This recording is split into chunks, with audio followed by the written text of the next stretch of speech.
मी आपल्याला एवढंच सांगू शकते की देशाचे गृहमंत्री आहे आणि अंबानगरीमध्ये जेव्हा येत आहे आणि अंबानगरीमध्ये जेव्हा ते लोकांना संबोधन करण्यासाठी येणाऱ्या भविष्यामध्ये देशाकरिता आपण काय करणार आहे, कशा पद्धतीने युवकांना आपण येणाऱ्या पिढीला कसे पुढे आणणार आहे, शेतकरी शेतमजदूरांना आपण काय करणार आहे त्यांच्याकरिता ते संबोधित करण्यासाठी येत आहे. तर मला वाटते सगळ्यांनी मॅच्युरिटीनी ती लेवल घेतली पाहिजे. एखादा दुसरा कोणता नेता आला तर आपण एवढा मान सन्मान करतो. तर देशाचे गृहमंत्री आहे तर त्यांच्या कशा पद्धतीने आपण स्वागत केलं पाहिजे हा सगळी गोष्टी सगळ्यांना कळलं पाहिजे. कोणाला सांगण्यासारखं काहीच नाही त्याच्यात. पण आधी प्रहारला परवानगी देण्यात आली होती, त्यानंतर अचानक त्यांची परवानगी रद्द करण्यात आली, याचं कारण काय?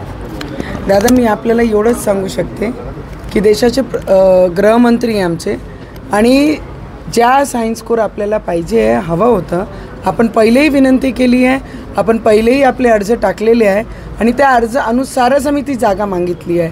तर मला वाटते पॉलिटिकल मतदान होईपर्यंत वाद असतात आणि कोणी जर आपले क्षेत्रात येत आहे मोठा नेता जर त्यांच्याकडनं कोणी आला असता आणि आम्ही जर डिमांड केली असती तर आम्ही नक्की ती जागा त्यांना दिली असती. तेवढी मॅच्युरिटी तर आपण सगळ्यांनी ठेवली पाहिजे. राहुल गांधीची पण सभा आहे आज तुमच्या मतदारसंघात परतवाड्याला.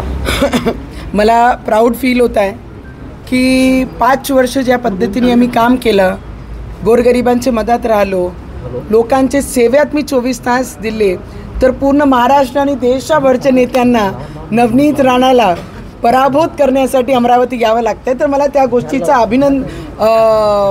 एक प्राऊड फील होत आहे की माझी अमरावती, दिल्लीचे नेते असो महाराष्ट्राचे मोठे नेते असो ते अमरावतीत येत आहे. ॲटलिस्ट माझी अमरावती कशी आहे त्यांनी सगळ्यांनी पाहिली पाहिजे.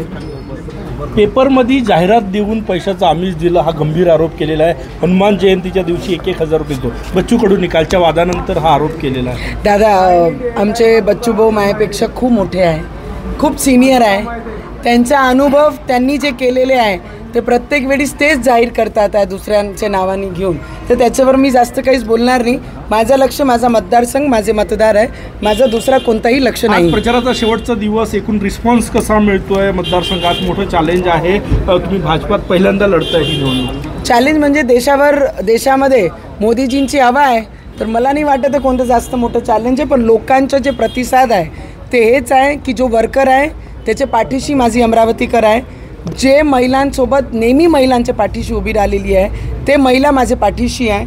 शेतकरी शेतमजदूरांची हाकेसोबत मी नेहमी त्यांच्या पाठीशी उभे राहिलेली आहे. तर ते प्रतिसाद मला माझ्या जिल्ह्यात भेटून राहिला आहे. तर मला काही जास्त विचार करण्याची आणि हे करण्याची गरज नाही आहे.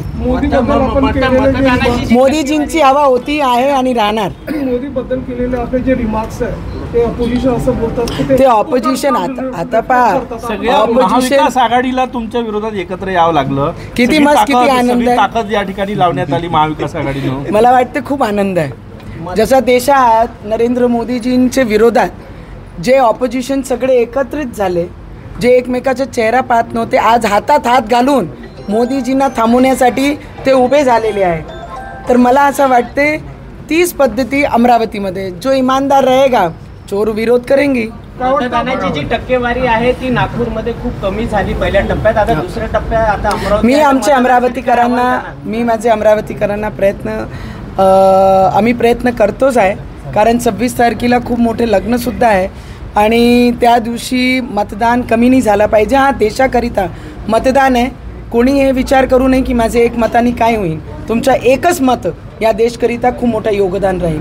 हेच विनंती मी सगळ्यांना करते आणि विनंती पूर्ण देशाकरिता आणि महाराष्ट्राकरिताही आहे की पहिले first nation and then anything else after that. Rahul Gandhi विरुद्ध